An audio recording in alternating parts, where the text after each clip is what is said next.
Welcome everyone to day one of the Earthstock Summit.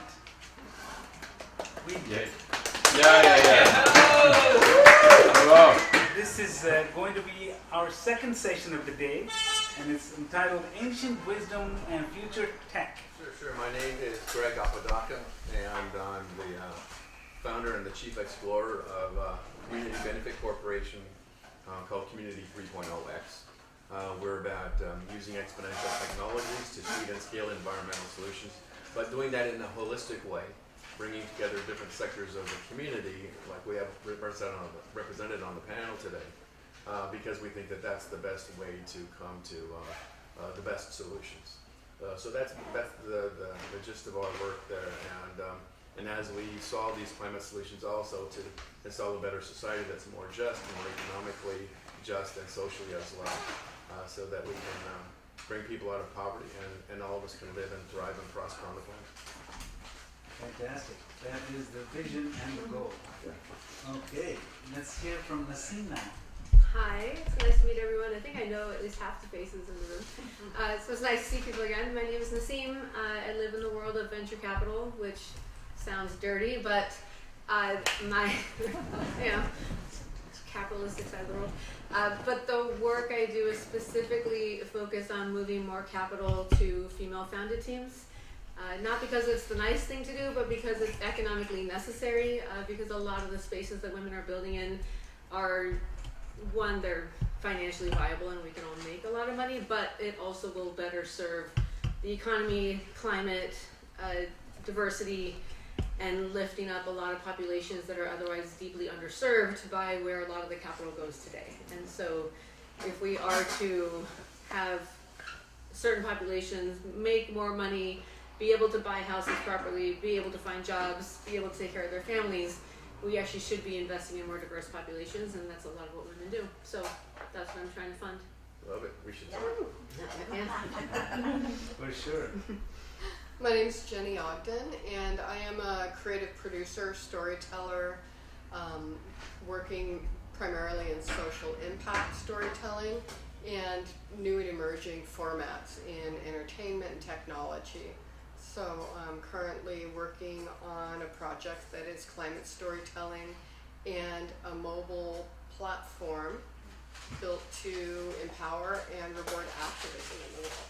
So we want to inspire, get people off the couch and into the world, touching nature and learning and doing good acts, and we want to reward them for that. So. Absolutely. Very cool. Hi, I'm Goeke, and it's wonderful and an honor to be here, especially on this panel. And my background is I have a nonprofit called Earth Rights Institute. I've had that since 2001, and it's been recognized UN, NGO, etc. And we work on sustainability, climate action. But my background has been an activist for decades and a political activist. I was one of the co-founders of the Green Party and proudly a co-founder of the Global Greens, which is all the green parties around the world coming together. So I have this incredible experience and knowledge about how to implement green agendas, green policies and things like that. I consider myself an elder, and so I'm here to also help people to understand the movement as I said, as a background in activism, both community. I think globally and I act locally, so that's who I am, and I'm just happy to be here. Thank you. Fantastic. Yeah, Thank nice. you. Everybody. And just as a quick introduction to myself, I'm Ajay Dugae. I am a consultant. I work with startup founders and founding teams and help them with business strategies and enhancing revenue through partnerships and business development.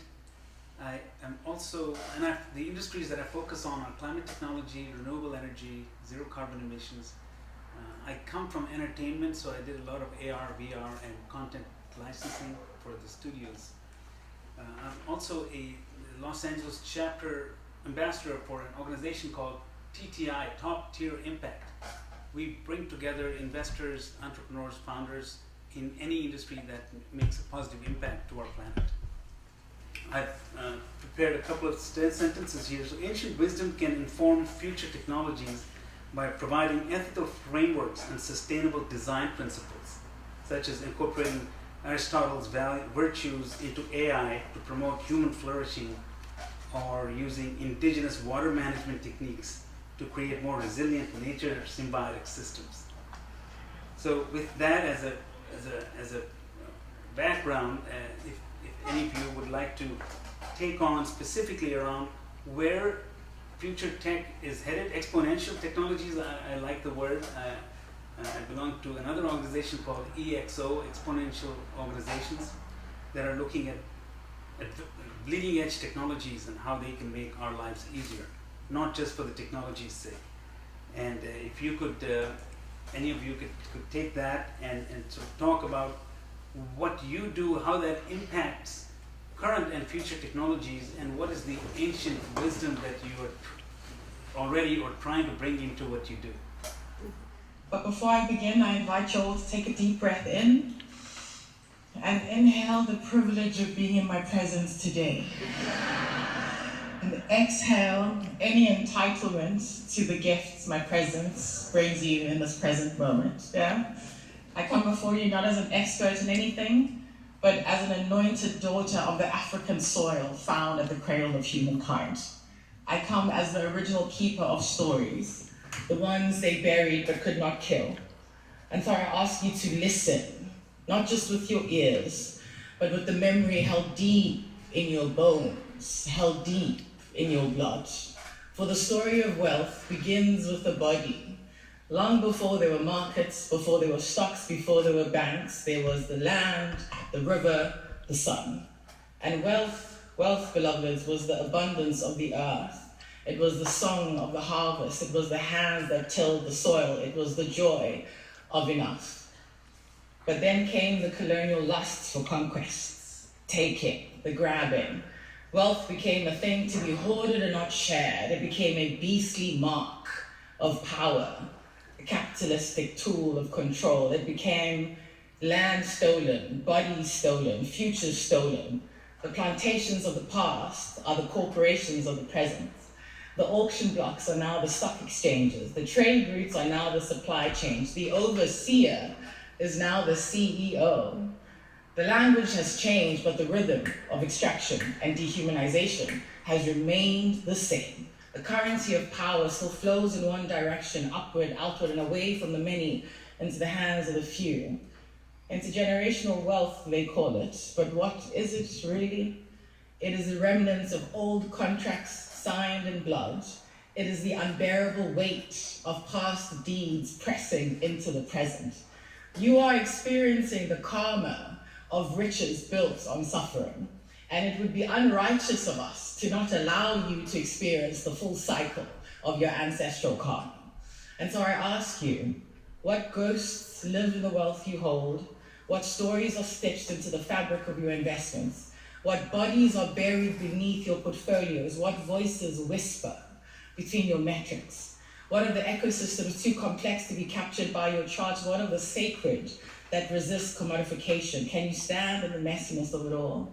Can you hold what cannot be scaled? Can you risk not just your funds, but your egoic frameworks, your fragile feelings? You who are the most powerful, are you truly able to share your power and privilege? A sharing that is required for systems change. And while you think about that, understand you will name me in this room. You will name me. She, Mother, Earth, womb from whence you came, to which you will return. You will name me in this room. You will recall the reverence for life that we have forgotten. This is not a game, this is not a fire drill. You will remember, you must remember to name me. Heed this call and name me in the fine print of emerging, regenerative future economic possibilities. For I am not a bottom line, nor am I a footnote to be forgotten. I am not a DEI variable to be adjusted for. I am the mother of every market you have ever and will ever build. So name me in this room.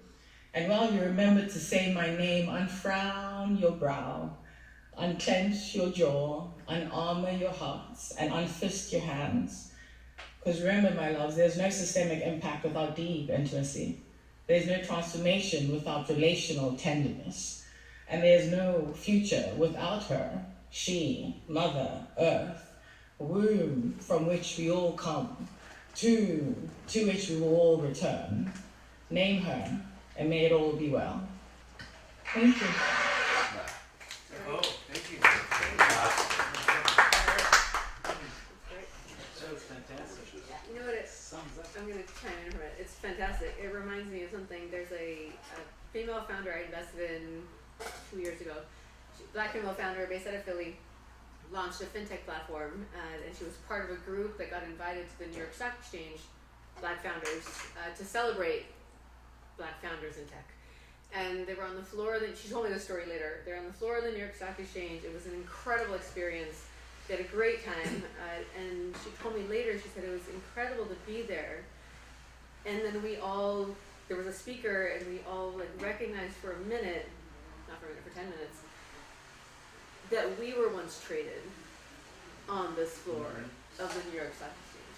And she's like, it was crazy for us to all just take in for a second that while it's incredible that we're all here celebrating, that we're being celebrated as founders who are now able to be on this floor, we had once been traded here. And that, she goes, and that was like crazy. And she told me the story and I was like, holy shit. Right? Who, oh. And it's that, right? Yeah. Yeah. Anyway. Just take that with you too. Lucky me. Anyway. Mm-hmm. Blew my mind when she told me that story. You don't think about it properly all the time, right? Exactly. And every word she said, look into the wealth that you hold. Where does it come from, and what kinds of challenges and hurts that it's caused to other people. Right? It's so important to know that. And the land. Yes, absolutely, land as well. So from that, coming back to the panel, again, going back to the topic is ancient wisdom and future technologies. So what she's just said had a strong hallmark of ancient wisdom and how it should be used for wealth and land generation. So if you would like to just pick on that and talk about how you see what she said and how that applies to what you do. I think it applies to everything that we do. Me especially, I can't speak for anybody else here, but it is a great reminder as we go forward and and try to make a better world, a more just society, that a lot of people have suffered, even those that have been at the stock exchange and celebrated. Their relatives are suffering, right? Our relatives, people who are brown or black or women, still suffering. The patriarchal system is strong. What she just said about the old plantations are now the new corporations, absolutely, right? They still, I think most corporations practicing unfettered capitalism still don't care about stepping on people, don't care about spoiling nature. And that's a big reason that I think I'm here bringing this holistic approach, because it needs to be talked about more, not just in informative videos, but it needs to be practiced in organizations. And so I'm proud to say that that's what we're trying to do. And using technologies is hugely important. As Jenni can talk about, using virtual reality to get the word out of what's going on in this video and otherwise in games, so that kids and adults can learn this in an instructive but also an engaging way, such that they can join us in this fight to change the world. And we have a very short time frame to do that because of the climate emergency. And so technology will help get the word out, help speed and scale solutions, help make everybody in the world who has a smartphone part of the solution. And that's so true, because in games and entertainment, it's about time that they start to be looked upon as more than just entertainment and amusing ourselves. They can be leveraged to make a positive difference, especially in gaming. I'm starting to hear more and more about. So, Jenni. That's exactly what we're doing, and really the thing that really brought that to the fore for me as a storyteller and creative. We're working in not virtual reality for this, but shared reality in a full dome environment. for the storytelling. But one of the big things that I was looking at is in social impact storytelling, filmmaking, how do you know that the inspiration that brings turns into tangible impact in the real world? And I wanted to make sure, especially with a climate storytelling project that centers on, my storytelling really centers on an interaction with Mother Nature and the realization of where we're at and where we need to go, is to find a way to take that inspiration immediately into activism. And so, the spark. So that's exactly what we were planning is really, how do you do that? How do you take that inspiration into tangible action and make sure that something's really being done with it? So we came up with the idea for a mobile game. Came up with a mobile game and decided what we should do is build a platform that empowers and rewards activism. And we're doing that in a mobile format because everybody has a mobile phone, a smartphone, and we wanted to make sure that we were reaching everybody, especially people that maybe don't have that technology for a headset, that don't have the financial means, because we know that that people of lower income and people of color are most impacted by climate. So this is for them. Do you want me to keep showing? Sure. So the immersive and interactive formats are so much more powerful than a traditional flat screen film or television show, because instead of looking in a window at somebody else's story, you're actually getting that embodied experience. And so you're going on this journey with them. And to make sure that we're creating something that inspires, we're telling the story of hope, and we're visualizing a potential future that we can strive for, and some of the solutions to get there. And so that's what the storytelling piece is. And my hero, who's a 16-year-old girl, she decides she needs to figure out what's it going to take to save the world. And to her, it's getting everybody involved. And the power of that mobile geolocation-enabled gaming is you get people off the couch. They're not at home on their computer in a headset. They're out touching nature, learning, and finding things that they can actually do, tasks that they can do on behalf of the environment. And that's really what the game is about. So, the solution. So, what we have in the world right now, especially with our current state of the world, or at least the United States, is we're left to storytelling and grassroots activism. And so how do we really mobilize the future, our future, their future? You know, we're really focused on Gen Alpha and Gen Z, and they're digital natives, and technology is always in their pockets. They're always connected. How do we flip the script on the doom scrolling and the misinformation? You know, how do we amplify their voices and reward them for their good tasks on behalf of the environment and on the world? And so that's really what the platform's doing. Technologies we're looking at, the tech stack we're really looking at is geolocation-enabled technology for the mobile game, like Pokemon Go. I think everybody's heard of Pokemon Go. Also geocaching, so they can leave messages for other users, multiplayer activations where they can do group activities, and we're building on a blockchain layer, which will allow us not only to track the impact we're creating in the world, but also track what people are inspired to take action for, so we can tailor the education and the tasks to what people are inspired to do. Just to follow up on that, when we talk about mobile gaming or geolocation-based gaming, generally speaking, the impression is that it's the Gen Zs and the millennials that are sort of participating in that, right? Although I was in Washington recently and I saw like a group of 30, 40 people gathering and all looking at their phones, and only to find out that they were playing a geolocation game. Mm-hmm. But I'm just curious, do you, in what you do, focus on all age groups, or I mean, although it might lean more towards the younger lot?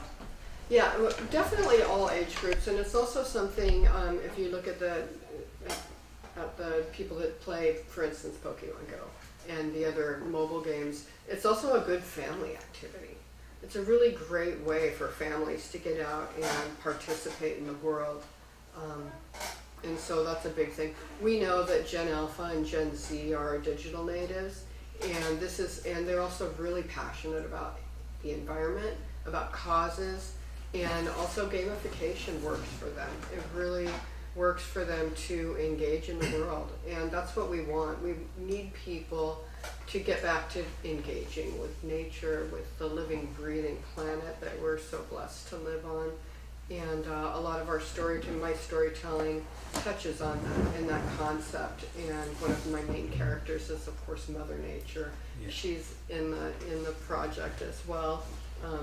We have a lot of fun with her as well. But the messaging around nature, around how we interact with nature and what we can do to make a difference is all implicit in the storytelling and in the game. So, Absolutely.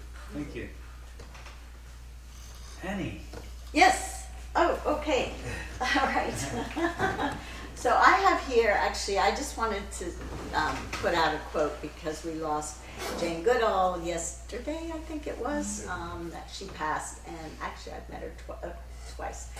But her saying says, "You cannot get through a single day without having an impact on the world around you. What you do makes a difference, and you have to decide what kind of difference you want to make." So to me, that has been my motto of how I've lived. And it's like, how do I impact the world? What am I doing? And so, I've been engaged with climate change, sustainability, social justice, economic justice. And so my background, having traveled and lived in many different countries around the world, I became a global citizen. And because of that, I was able to see with my own eyes what type of pathway we were on through globalization, and how rapidly the changes came about, and how technology, so much of it was used for more destructive base rather than for good, positive impact. So I've always been one that has tried to put out there what good news there is. What are people actually doing on the ground? What types of initiatives are really taking in the holistic understanding of and connecting with Mother Earth? So for me, it's important now to really define what does regenerative mean. Because we've talked about the Sustainable Development Goals with the UN, and that's not enough. Sustainable development is not. We have moved into what they call the regenerative movement, and that's what I've been about. And to me here, this explanation is that regeneration is about renewal. It's about restoring soils, revitalizing water systems, rebuilding local economies, and reconnecting people to each other and to the earth. So, it's a living system, and that is what I've been engaged in, is what I call living labs. My Earth Rights Institute, that's what we really are promote and advocate and help design and implement. And, as I said earlier, I think globally, but I act locally. And I think this lens that we and all of us have here, and how we see the world, is what we need to project. And in any way, as Jane Goodall says, in your choices and how you, what differences are you making? And currently, my latest project is resurrecting a regenerative movement program for young people or all people that are wanting to get that experience of being and rolling up their sleeves and really being engaged. What is it like to work on regenerative, whether it's farming, whether it's water system, whether it's livestock, I mean, whatever it is, energy, food, nutrition, well-being, and all this stuff. And I'm working with one of my colleagues in Africa who has over 100 eco-villages that are all working together on climate action. And it's amazing. And it is a integrated, unbelievably organized regenerative movement that is all grassroots because it incorporates the cultural heritage. It is the villages that are doing it, and they're doing it through that indigenous knowledge that they have.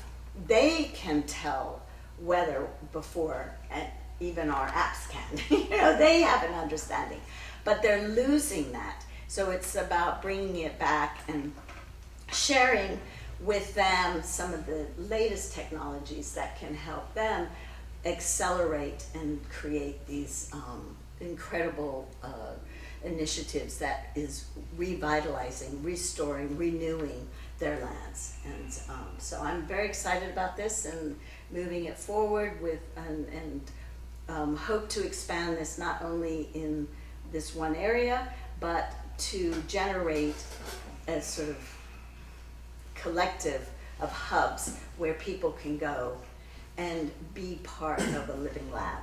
And I feel like Community 3.0X is a sort of a hub of bringing, those ideas forward and connecting with the right people that are doing things, whether it be local, and locally I'm doing Email a Tree, which I can explain later, but that's moving forward. I'm very excited about that.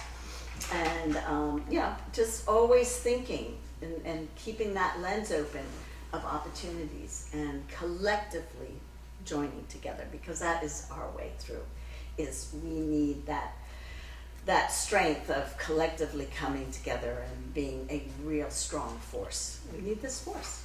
And so I'm very glad to be here with all like-minded, dedicated, passionate people that have that lens. So question, if I may. Yeah. I can see a lot of folks at the grassroots level wanting to get involved in something like that. It's hard for me to imagine that the guys who run the corporations who are making a lot of cash are going to want to engage in that or even deal with that, since they have their supply chains, like Ashanti said, they're already set. Their profit margins are set. The people I do business with are set. How are we going to engage those guys? The investor class, right? Now, how are we going to engage these guys in helping efforts like that to grow and speed and scale? Well, first of all, I think it's already happening. I think there's a movement, a regenerative movement that's happening, and people are jumping off the bandwagon of the old way of doing business. And it's worldwide, right? And it's worldwide. Oh yeah, I mean, Africa's going to leapfrog us from what we've been doing.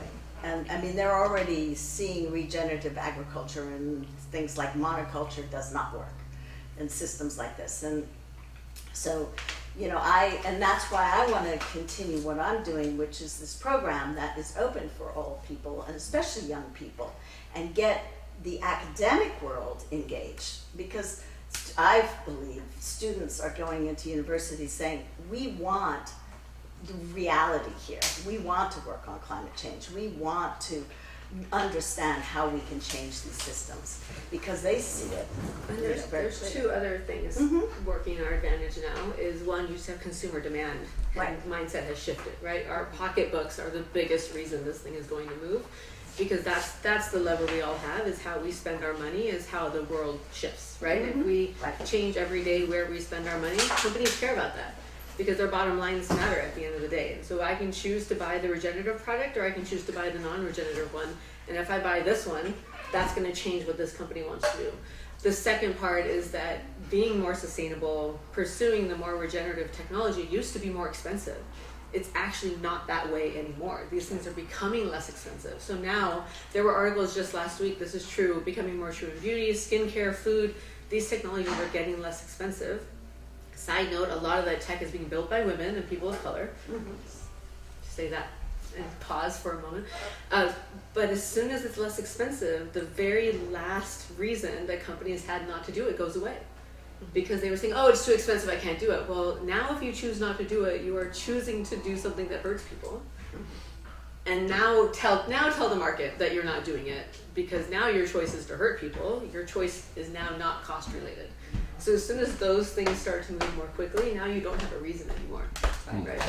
Right, and non-regenerative manufacturing, production, and all that stuff is actually so destructive it causes wars, it conflicts, and then it gets more expensive, and everything, and there's inefficiency, and all this stuff is going on. And if your bottom line matters, now your shareholders are going to care as well. Yeah, right. exactly. So get on it and tell them that, oh, my bottom line isn't there, and I haven't hit my profit margin because I didn't pursue this opportunity to have my profit margin be what I should have had it be. And so this is all going to push things the way we need it to go, because bottom line matters at the end of the day. Very cool.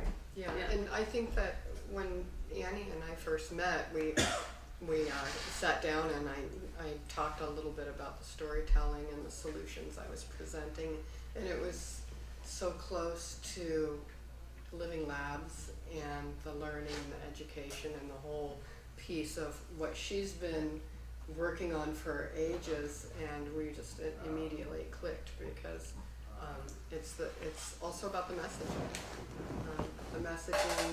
the opportunity to media matters. The stories we tell matter so much, and people need to realize that, and especially in these immersive formats, immersive interactive formats, we're actually affecting the plasticity of the brain, and so we should be telling the stories that we want to inspire for the world we want to see. So that's exactly what we're doing in this dome, and we're also going to be touring these domes through communities.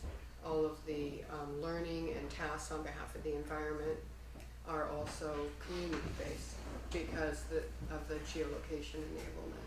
They're taking action where it counts in their communities. Jenni, in these immersive scenarios, are technologies like AR and VR also being utilized? Well, this the game is AR. It's an augmented reality game. You're actually meeting our hero as a hologram in these different locations, and joining her on her quest to save the world.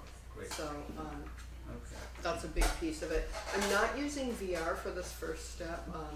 Specifically because the dome environment is a shared reality, immersive experience, but it's also a lot about driving community, and so I want that shared experience rather than, even though VR, so social VR is also a communal experience. You're still sitting at home with a VR headset. And even when you're going out into the world with location-based VR experiences, it's just a little bit different than sitting with your community in an immersive space. It's very individual VR. Yeah. Right. Yeah. And I think Greg can talk about, the indigenous perspective of where we are today and the chaos, and and how important it is that we connect spiritually as well. Because your experience is, And I think about that all the time. This necklace, you might recognize it. At the Green Economy On Conference, Minari was wearing it, our shaman, and he gave it to me. And when I visited him at the sacred headwaters of the Amazon in Ecuador about a year ago, he told me, and his village is so small that there are no roads into it. You have to get there by canoe or puddle jumping. Where is the village again? It's in Ecuador, in the Amazon, in the middle of the jungle, 200 miles in from the edge of the jungle. I mean, literally, it's in the middle of nowhere. And this a gentleman said that the earth spoke to him and told him that he needed to leave his little town and go around the world and talk to world leaders because we're screwing up so badly, and that we needed to change our dream for the Western world. And he said it wasn't enough to change our actions, because our actions would eventually realign with our dream, and so we needed to change the dream. I couldn't believe that. I mean, you know, this guy's leaving. I mean, he's still walking barefoot and bareback in the jungle, and really most of the community was. I mean, the women were wearing dresses, but it inspired me so much to up my game because of what he's doing, and you know, it's so nice to see now that even in the Amazon, there's canoes now that have solar panels on the top, and they're electric canoes. Very cool. And you mentioned that technology is leapfrogging even in Africa, right? Yeah. They don't need to run a telephone line to a village anywhere in Tulis. They never put them down hardly. I mean, it was They like can just get a cell phone Yeah. and look up to some satellite, and they're connected to the world. And it's amazing what's going on. And so we have, in my opinion, the challenge is to speed and scale those solutions around the world. Bill McKibben's new book is called Here Comes the Sun. He just released it recently. And he said our problem, and Nassim made the point too, right? The solar panels made in China now are cheaper than anywhere else in the world. Yeah. People in Europe who don't have the restrictions we have in the US are buying them and hanging them off of their balconies. And in I think he said in Pakistan, the people don't have the structure, the material structure, steel structures to put the panels on, so they're just buying them and laying them on the dirt. Yeah. Because it's so cheap and it's so much better than burning diesel to heat their homes and do their work. So the technology's there, people want it. How do we deploy them on a global scale? Because you know the fossil fuel industry is going to try and step in our way every chance they get. Well, because that economic structure is in place and a lot of people make a lot of money on it. But there was news, a week ago, that now China has built wind farms, and they now are generating enough energy from the wind farms to power China with excess, and they're going to sell the excess to other parts of the world. Have your opinions on China, but they have now done the green thing that we could have also done. Yeah. We have fields of space, right? We are growing so much produce. We could have turned all of that into wind farms as well, and we didn't. Why? Because we're constrained by oil. And now China's doing it. Right. Yeah. And we're sitting on our hands. And these are the things that we could have done, and we haven't done it. Right. And so we get, and like our politics right now is constraining us even further. But China, Africa, they're going to leapfrog everything right now because they don't have the constraints that we have. Yeah. Yeah, absolutely. It is. And here we go, right? yeah, I've been reading a lot too, and maybe you can speak on this, about just a gigantic transfer of wealth to women. Yeah. Who are about to start controlling how that wealth, how that family wealth is being spent in the world. Yeah. So. Well, did you have a question on what we were just talking about? It's similar. Similar, okay. Yeah. Yeah, so there's a couple of things, well, let me say one thing before I say that. So on the investing side of things, right, and a lot of capital it's been sitting with men because that's just how the structures have been built, and it's not a bad thing, it's just fact, right? And that's how the money has moved, and as it's been increasingly shifting to women also investing, it's unfortunately caused this weird adversarial environment where now diversity's become this dirty word. And it doesn't have to be a dirty word, right? We don't actually have to be competing for these dollars. This pie can get bigger. I don't need to fight over whose slice is smaller. I just need us all to have slices, right? And the pie should get bigger. It's like a silly thing for us to be doing. And as this wealth transfer is happening, this is boomer money going to their kids. And it's actually largely going to women. And if you look, and it's up to like $60 trillion, right? It's a significant amount of money that's going to land in women's hands by 2030 or 2035. And it's in the form of estates, it's in the form of inheritances, it's in the forms of 401ks and just like raw cash, right? And so you think about what are these families going to do with that level of wealth? And there's a lot of things that could happen. It could just sit there, option one. Option two is that it could get used it could just sit in checking accounts and get interest. Or we need a lot of families to really take stock of where their capital is going. And we need to put much more investing knowledge into the ecosystem so that they can be thinking about where that money goes and how they actually have an opportunity to shape what the future looks like with that capital. And it's significant because if you take examples from where money has gone to date, things like Uber and Airbnb, which are fantastic companies and we all use them all the time. These are male-founded companies with male investors that now have not only given us ways to move around and do things differently, they've actually taught us behaviors, right? We jump into somebody's car that we don't know and we let them take us from point A to point B, and we do this like 3 to 4 times a day. We would have never done that 10 years ago, right? It's insanity that we just get into somebody's car that we don't know and let them drive us around town.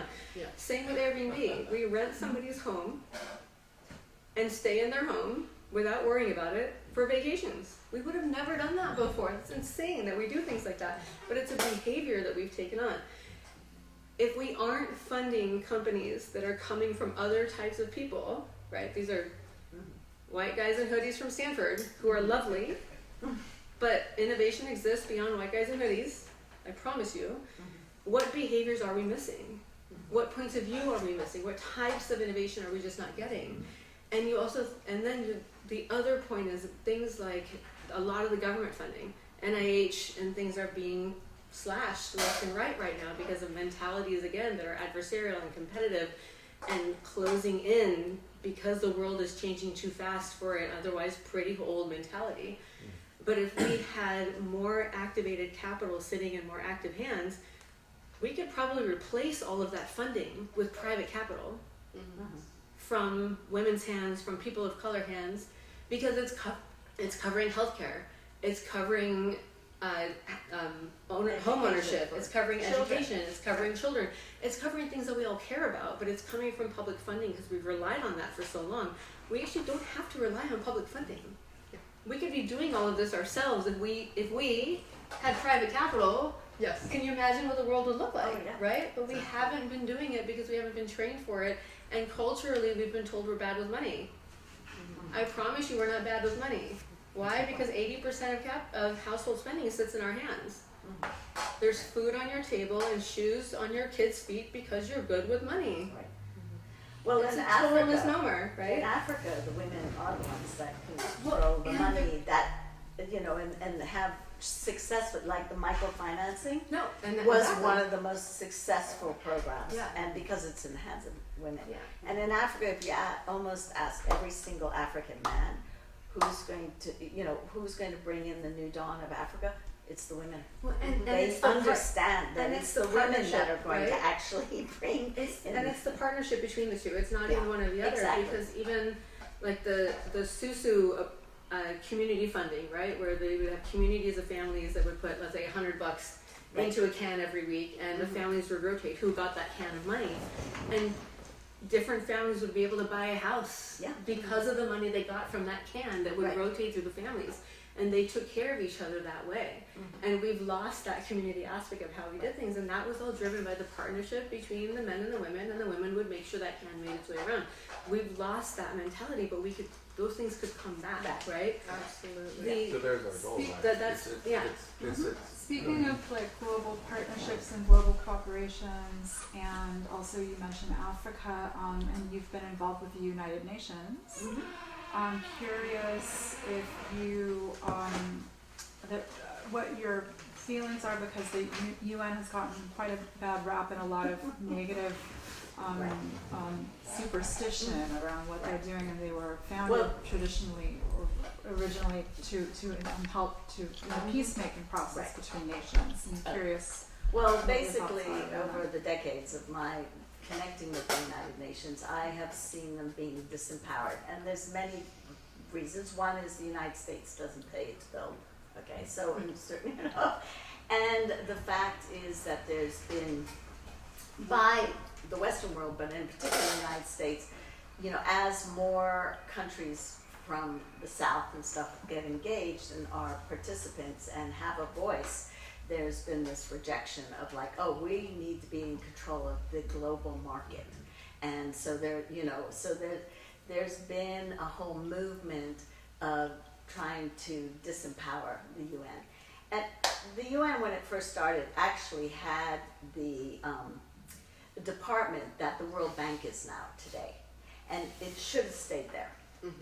But they moved it. The Western world, is in particular, Europe, with the United States, said, oh, no, they can't be in charge of money for development around the world. no, that's got to be us. We got to be in charge of this because the more and more members from all these different countries were coming in and getting Who weren't. a vote. Yeah. Yeah, and so Yeah, it's they very were. interesting Right. because Right. yeah, and So you know that- where the World Bank is located. You will? Geneva? No, it's across the street from the White House. Oh, okay. Right. That was my next guess. It's in So DC. it's, Yeah. you know, it's like, okay, so psychologically it's like, okay, where's the Oh my vote? God, Yes. mind blowing. Like mine I'm was, on- yeah. I just Yeah. as a quick Yeah. aside, Yeah. I'm doing a lot of work with this work with rebalancing toxic masculine through work I'm doing. So I'm asking you in your hero's journey, right? You talk about we should bring Mother Earth back, Mother Nature. Where's the father in that story? So I don't have a father in one of my main characters, but I do have a male character as well that's on that whole hero's journey. So it's not completely female, but I had somebody else, actually, another gentleman, asked me to consider turning Mother Nature into a man and making it Father Nature, and I said, well, don't you think society has done enough of that already?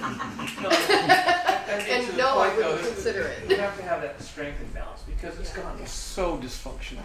Yeah. And bringing that back in, it's like, well, what is a good masculine role model that recognizes Mother Nature's the guidance, and then guidance says, hey, let's do this, and then the masculine goes, yeah, I'm on a mission now, let's go do that. What should we do next, Mother Nature? Yes, let's do that. So I think there's a beautiful But, yeah, there's dance. Father's Guy in my story. My hero is, again, a 16-year-old girl. She's our main hero. But her cousin, her sidekick, he is Native American. And you can tell in the storytelling that he understands Mother Nature at a different level, I think, than my hero does initially.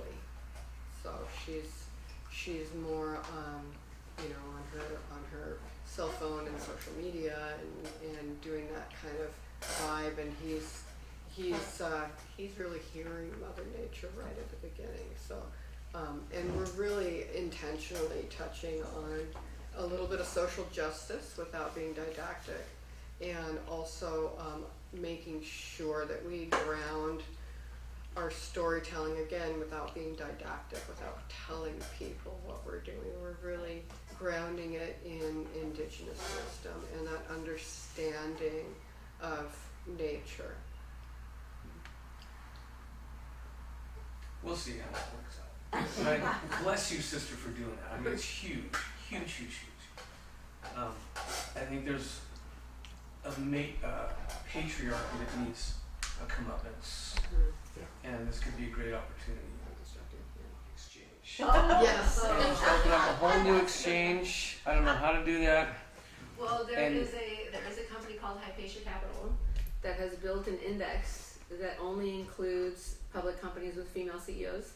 That you can buy a position for like $50, and it performs consistently 25 to 35% higher than every other index. Yeah, so So go buy. There you go. It's What's the name again? Hypatia Capital. Yeah. So The that's woman who beautiful. runs it is a dear friend of mine. Go put your money there, make a bunch of cash, tell all your friends. There you go. Well, there it is. This is There's not a financial solution advice. outside. It's not financial advice, it's just a friendly recommendation. Well, but That- putting that up kind an of thing. option, Yeah. right? So Yeah. it's like, oh, I gotta figure out how to invest all this money or whatever it is.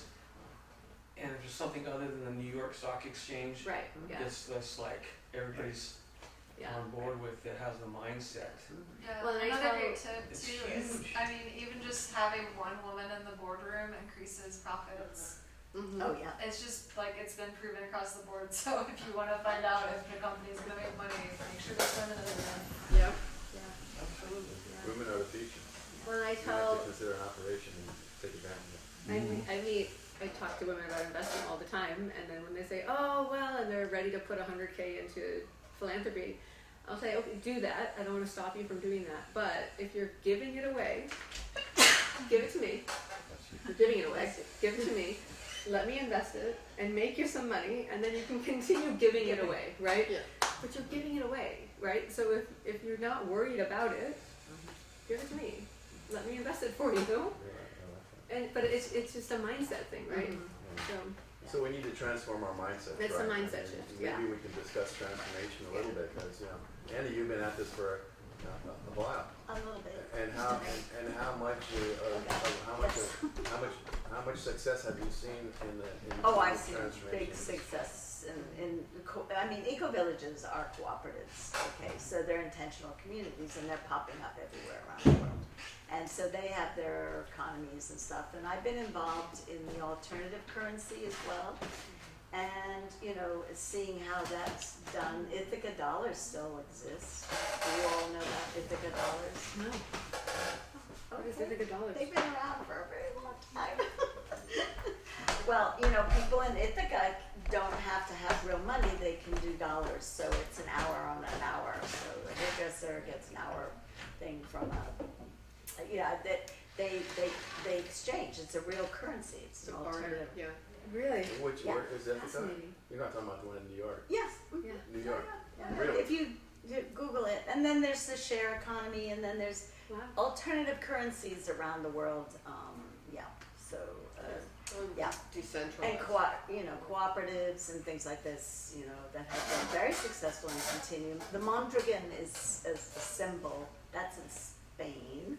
That was started just after World War II, and that's an example of an entire region that is worked on a cooperative system, economic system and things. So yes, and as you were saying, in villages and stuff, that's how they've been. And that's how you know, they move everybody up. Yeah. Exactly, They move together. everybody up. Yeah. They do Harambes, which is in Kenya, which is, they collectively, all the stakeholders come together, they have a vision, they want to do this, and everybody invests, whether it's 25 cents or whether it's, $1,000 to $2,000, but they all have an ownership of it.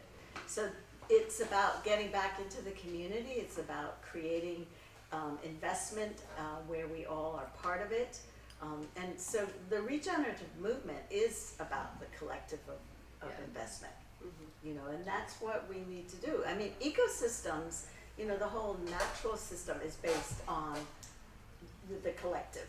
There's no, monoculture or, this tree planting that we're doing, all the same tree, does not work. It's a failure. You need that symbiotic Yeah. relationship Relationship and between, and The if you're investing diversity. in community, you're Mhm. lifting up the whole community. Community, right, win-win, and the win-win is actually the most profitable. It really, and it goes into the well-being and happiness and stuff. So I've seen that over and over again. I'm interested in the blockchain and the, and the crypto, stuff, and I don't know where that's gonna go, but, it is about getting it out of the hands of the people that control our global money, global Mhm. And blockchain is a future technology, and Yeah. since it feels like back in the, when was it when things were going from Web 1 to Web 2, right? When they were Yeah. adding .com to everything and putting everything online. Same thing has been happening for the last few years, Web 2 to 3, where things are being placed on decentralized ledgers and blockchain. But again, sort of like you said, it's unclear where it's going to go, because up until a couple of years ago, it seemed like it was everybody started with blockchain. Even just the crypto investors, right? They talked about blockchain and digital currencies, but now the momentum, at least from my perspective, seems to have slowed, and people It's are. coming back up. It I is think coming that back. there was a big argument also as far as environmental consciousness about proof of work blockchain. And proof of work meant Energy a consumption. multitude There's an energy of computers, consumption. yeah. And so they changed the most of the chains, not all of them, but they're Stake. transitioning to proof of stake. Proof of stake. And proof of stake is a lot greener. It's not using that massive amount of energy like Ethereum AI. also. Right. So Yeah. we need to we start, looking at exponential technology, and then we have to do a course correction because, the mass How do we data support it? farms and Yes. how do we manage that? Maybe AI can teach us how to change that. But right now, it's AI is pretty damaging to the environment. As much as I love playing with AI, Just be careful. Too much. yeah, and your data too. Yeah, Well, and there's not enough women building it right now. Right. Exactly. Yeah. So Oh, yes. it's highly- Right, the up level. mindset of the AI, right? It's the same. It's the same problem now. It's just it moves faster, right? So if you tell it you're female and you're trying to negotiate a job, it will actually give you a salary target probably 20 to 30K less than if you told it you were male. Yeah. It has all the same biases. I am a male. Tell it you're male, and then ask for a salary target, and it'll give you a better number. Sure. Yeah, it's biased because it's it was learning purpose, on Taking what in we're current teaching data. them. Yeah, Right. Taking in So, current data. And I think, yes, Yeah. we're at 2:39. Yeah, we're supposed to go on till 3 o'clock, so Okay. we'll Oh, start to sorry. wrap this up. Another term that comes to mind when we think about ancient wisdom and future tech is biomimicry, which is something that I've been fascinated by for a long time. It's learning how nature solves problems and applying it using technology or not into solving real human problems. And there are dozens of products that have been resulted by applying nature's way, right? Waterproof clothing and certain instruments that help us identify directions based on how whales and dolphins do it. There's a whole list of them.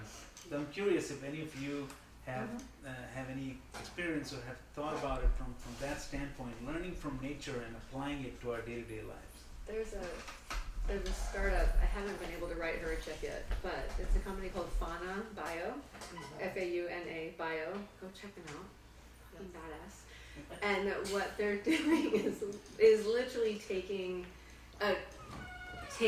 lessons of science from animal DNA and animal behaviors and using that to solve for science in humans. One of the examples being, so bears hibernate, and when they hibernate, their pulse, their blood, everything literally stops, right? When they're hibernating. Body temperature. Yeah, body temperature, everything drops, and then when they come out of hibernation, it all comes back up again. And their cells regenerate when that happens, and they come back to life. Our cells don't do that, but if they could, you could actually resolve disease in an entirely different way. So they're investigating how bears regenerate their cells when they come out of hibernation, and trying to take that learning to help resolve cell disease in humans. And there's a couple of different examples like that. It's a biotech company, and they're doing this at scale. And they've now also built an AI engine to take in all of that insight and run scenarios to see what other situations could be solved using insights from animal behaviors and animal DNA. And they just raised, I think, 11 million in a Series A, and they're phenomenal. It's Right. worth looking at. Is it women-led? Yes, of course. Of course, if she's looking I at haven't been able to write her a check yet, but I'm following very closely. Right. So hemp is a big example. Hemp? Hemp. Yeah. So hemp is now being utilized. It can run as a battery, so it can replace lithium. So there's so many byproducts that are happening from hemp, and so but it's learning from the hemp that all of the elements of it and what it can do. So in the medical world, in the product world, in the it's just phenomenal. And cleanup. It cleans up my old mining sites. It will extract the metals and the poisons and things like this. So that to me is the plant itself is a technology and that we can utilize, and they're using it in for medicine, and cancer, against the anti-cancer medicine things. So I feel that's one of the areas that is really You expanding. mentioned clothing. They make clothing. Oh, out of there. I think there's like 500 products that you can make from hemp. You know, it's just everything from hemp seeds to smoking it. You know, or not. Well, no, hemp you don't smoke. You'd have to smoke a whole field, but cannabis has got sort of incorporated into the same species, but you know, similar. But yeah, so the hemp alliance is exploding right now. It's really. And so there's a different example as well. I've heard, you know, a futurist about 30 years ago talk about the human central nervous system and how efficient and effective it is, right? And every cell talks to every other cell. If you have an itch on your little toe, you don't have to think about it, you just bend over and scratch it. And he said our communities are so dysfunctional in our society because there's no central nervous system. And he used a public school as an example. In your neighborhood, a laundry list of needs at the school, we don't know the principal, we drive by, we barely talk to our neighbors. Everybody has to have their own damn lawnmower. How often do we use it? You know, if at all. And so that's kind of the model that we're using here at Community 3.0X is to use AI to create a laundry list of assets that Jenny has or John or Nassim or whoever has, and then also a list of needs that they have, and then how can we proactively match them together so that we create a win-win scenario. And so I think that's critical to solving the climate challenges, and the urgent way that we have to is to take the lessons that work in one area and apply them in another area, and take the assets in one area and match them to the needs proactively, right? So that I think a lot of people have had that. You know, years ago I was director of a nonprofit organization, and people were always trying to create these directories of nonprofit leaders and directors with a hope that one day you'd have some time to leaf through this thing and find somebody who you may want to do business with or exchange stuff. And of course, if you print it on paper, it's out of date immediately. And raise your hand if you're a nonprofit director who has extra time to look at stuff like that, right? You don't. We're too busy. And so, but the AI now can do that automatically behind the scenes 24/7. And that's the first thing that we're going to be doing with our conscious investor group is finding conscious investors, finding investment opportunities that are profitable and matching them together. So hopefully we can tap into some big cash there and save the planet and for humanity at the same time. What's the meaning behind Community 3.0X? How does that? The short answer, Community 1.0 is what we inherited from our folks. 2.0 was my thinking about from a clean sheet of paper, what would we create?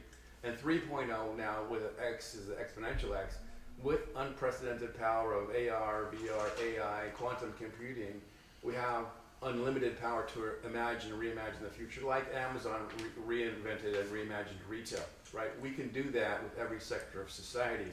And so that's how we want to position ourselves as an exponential organization, using those technologies, using the EXO model on the bigger challenges facing humanity. With nature on the board of directors. Yes. Nature oversees And the Niki. people and the technology as they coexist and thrive in the future. And Niki. Pretty cool, huh? That's pretty cool. Yeah, we're looking for investors. You said you're an investor. Was Fantastic. Costa Rica given, from my understanding, the country of Costa Rica gave nature personhood. Right, It has rights of legal nature, rights yes. on that Yes. same topic. And same Venezuela. There's a number of places around the world. Huh. Yeah. But it's like we did that to corporations in America, right? Yeah. Yeah, what a great Stupid. positive Well, exactly. step. So and that's one of the things that Community 3.0X is we're hoping to do on a local basis. Start that movement. There has been movement. There are tiny areas around the United States that have the rights of nature that have just been incorporated.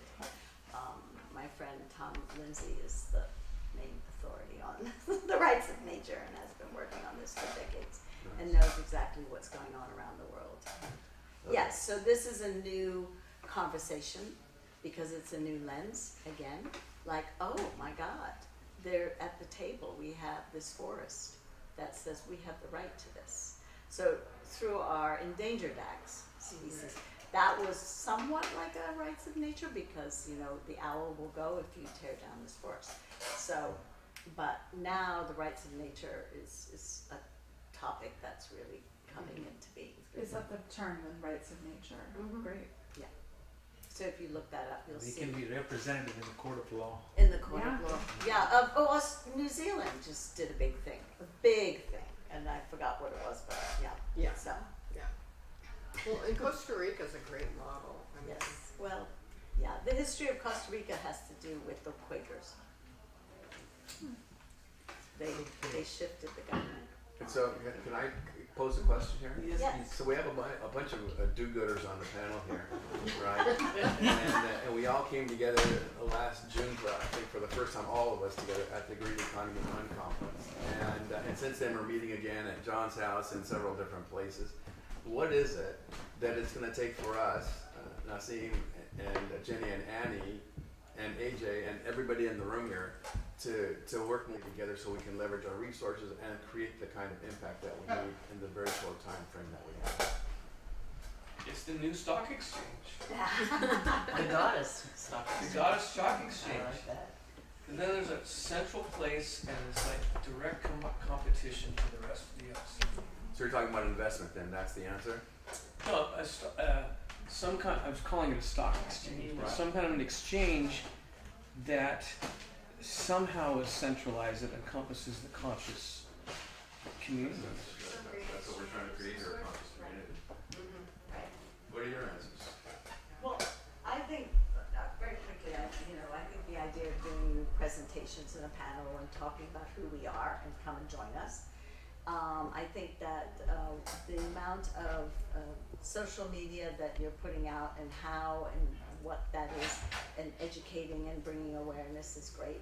And then coming up with some local initiatives, like I'm doing the email tree and all this stuff, and keeping the rights of nature, learning more about what you're doing in Altadena, with the fire and all this stuff. I think will keep bringing us to concrete action, and ideas, and bring more and more people engaged in what we're doing. So that's how I see it.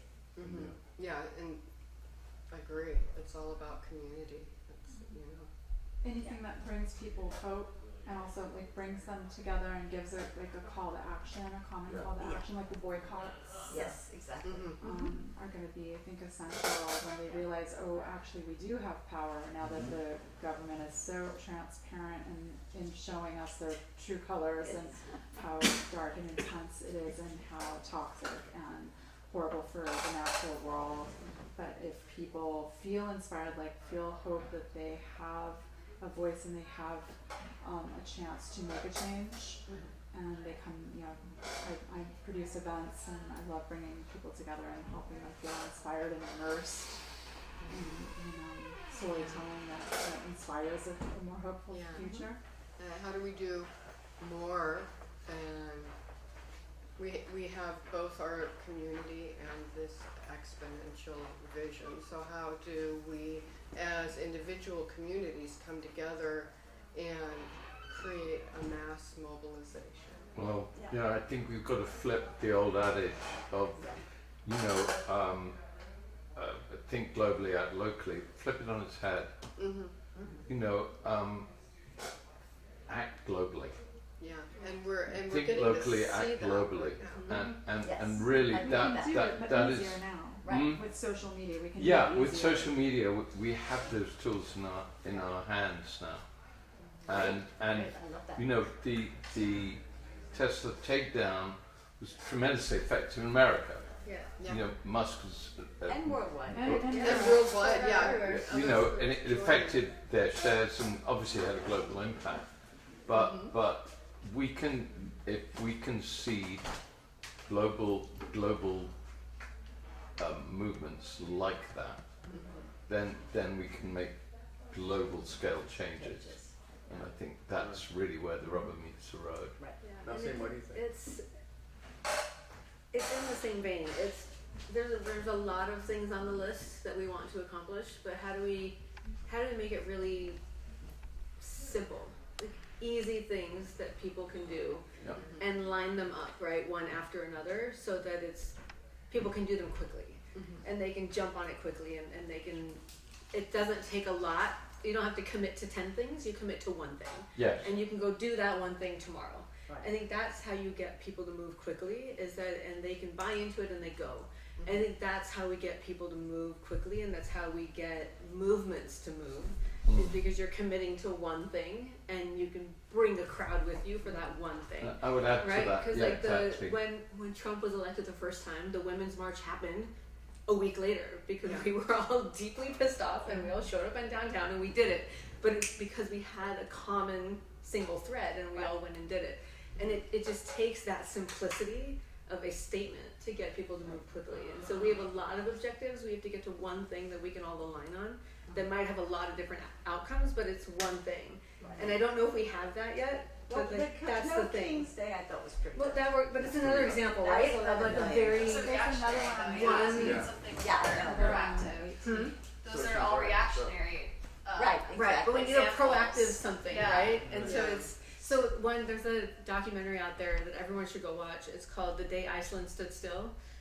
It is phenomenal. Go watch it. And Iceland is one of the most gender equal nations in the world, and it happened because the women started to realize that they had lower pay, less rights, et cetera, et cetera, et cetera. And they, the more progressive women said, well, we're just not gonna go to work one day. We're just not gonna go. And then we're gonna show the country how important we are. They told the more conservative women this, and they were like, oh, no, we're just not gonna do that. I'm sorry, that's ridiculous, we're not gonna do that. They then had to come up with a different way to reach the more conservative women, and they said, well, fine, just take the day off.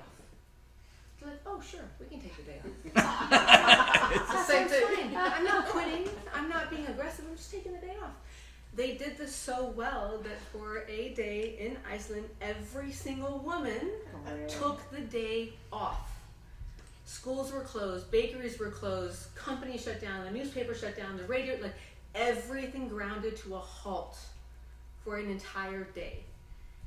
And they were able to the next day then say, here's what we need, equal pay, better benefits, etc. And they got everything they needed because they showed the country how important it was to have women sitting at the same table as men with the same benefits. But it was this simple idea of taking the day off. I want to build on that and Yeah. just Me too. say that I think Let's all that take the our day off. movement, our movement, swerves between two polarities: scaring people, informing them, scaring them, then offering hope. Yeah. I think we've got it slightly wrong. I think because it's not working. Yeah. I think what we need to offer people is an action, a single action that is simple, non-controversial, that's not going to raise, not going to put them in the way of being obviously dissenting, Right. because It's dissent not has aggressive, become it's not criminalized controversial. increasingly. But I think that's the way forward, is to offer people an action Yeah. by which they can A express. neutral action that Yes. gets everyone Just back on the same page. Don't buy this Right. or buy that. Yeah. For example. Yeah. Yeah. Don't sleep with MAGA men. Yeah. I will never do that, I promise. Because There's even been succeeded. jokes going around on some of the posts on social media about the male loneliness epidemic and Yeah. Oh, the incel, some yeah. of these MAGA dating sites that have 0 women on them. Because to some extent, they've succeeded in getting the rest of us to fight with each other, right? And it's been the divide and conquer strategy for a long time. Like, how do we resolve the divide and conquer strategy and get all of the rest of us actually running together rather than next to each other? We need joy. Joy. Yeah. It is Joy. absolutely going to be joy, and that's the thing Inspired that's going to bring us all joy. Yeah. Say again? You were gonna make a point. My take on your question of what's it going to take is, it's, all of this is great, hope and harmony and community and for the longer term, but I think for the shorter term, it's going to have to be somewhere like a happy medium between answering two questions. First is, what can I do to help? And the second one is, what's in it for me? Yeah. So until people start to get some ROI, it's going to be hard to have that mindset shift, which we are all so craving. So I believe that, and again, I haven't answered answer, but I think that somewhere in that middle of, yes, I'm not just doing good, but I'm also getting something in return. That's. I do think we might be getting to a point where freedom is the thing that I get. Yeah. Because we're losing enough of it. And enough people are scared of leaving their homes and going to work. Yeah. That is much more a problem. Yeah. If people are also more deeply inspired to maybe have their consciousness raised by the fact that empathy and altruism is actually, if you're giving back, if you're in service, it's actually, it is rewarding on ways that you can only imagine when you start realizing things change. Yeah. I think so, like raising consciousness around that actually when you're truly altruistic and giving and compassionate, the reward is in itself. So I wonder if that's part of it. So, you know what, Naomi Klein, in her book, This Changes Everything, she said, we don't need a new movement, we need a movement of movements, right? The power that's in the anti-Tesla thing, the power that's in BLM and women and youth and civil rights, all these movements that are fighting for some sort of justice, if we just align ourselves, that's where the power is. And we can shut down Tesla, and we can shut down Chevron, and all these other bad actors out there who are lying to us, limiting progress to line their own pockets. We have the power, we just need to get into alignment. So. But I think we're doing it. I really do. Yeah. I'm sorry. All my activist friends all over the world, they're all, Yeah, we just need to speed it They're up. happening. it's happening. Yeah, people are more active. I've been more politically active than I've been in decades. This last, especially Let's year. do it. Yeah. Let's do it. Yes. Either that or we're gonna secede. California's just gonna. I know. I don't like us anyway. Yeah. Fifth largest economy. Fourth. Yeah. Now, Fourth. we went So- past There you Japan. go. So- Working with us. If I could for a minute bring us back to the indigenous question, right? When I was in there talking to Minari in the jungle, and we started talking about their concept of their construct for life is that they not only are they brothers and sisters with the plants and the animals in the jungle, but they're part of the earth and all of the universe and all of space and time. Right? They think that they can tap into the energy of everybody in the past and everybody in the future. And I'm just thinking, how much energy is that we can tap into to get out of our heads about the Western construct of our limited 70 years on this planet, and all we can do is this and that. And so I asked him, can you teach me to step into the spirit world and access that? And he said, yeah, he would do that. So that's one of the things that we want to bring to the table here at Community 3.0X is, right? Let's get rid of this Western construct that has this unfettered capitalism bullshit, patriarchy, racism, white supremacy, all the things that are holding everybody back, and say, let's create something better, and let's tap all of the energy of all time to do it. Yeah. So that's what we're doing. Let's do it. Have you listened to podcasters? Have you listened to the telepathy tapes? Oh, Yes. yeah. What Yes. is known? Oh my God, go listen to it. It's exactly autistic that. children It is. that Yeah. How do I find that? It's on anywhere you listen to podcasts, you can find it. It is fascinating because it is entirely about, it's about telepathy, but it is through the lens of autistic children who often aren't verbal, but the idea, the belief, right, that they actually can read their parents' minds and also can talk to each other through telepathy, and their parents and their teachers believe that they're reading their minds. And my dear friend Kai Dickens, she's a good friend of mine, she actually built the podcast but ran tests with these kids and their parents to prove it. And there's a whole base of science, of course, in our materialistic world that is like, no, they're faking it, it's all being, and you're like, I don't think the science is right. I think literally these kids, there is telepathy and they can read their parents' minds. Yeah. But it is exactly that notion that What, there's a the lot more indigenous- energy around us than what we know. So the And we indigenous consider them are- disabled, Right. but we are disabled because we're not accessing all of this Exactly. other And that's- range of. And that's where, Right. as I said earlier, Fascinating. and there are people that can predict the weather way further than Yeah. our technology can. Do you know what I mean? In the sense they're tapped into that, Listening to it, it's great. Yeah. I'm gonna do that. Yeah. I predict we're almost out of time. Yes. I think so. It is 3:02. We are. Yeah. I think that the term to take away from this is let's do that. Let's do it. Yes. Very good.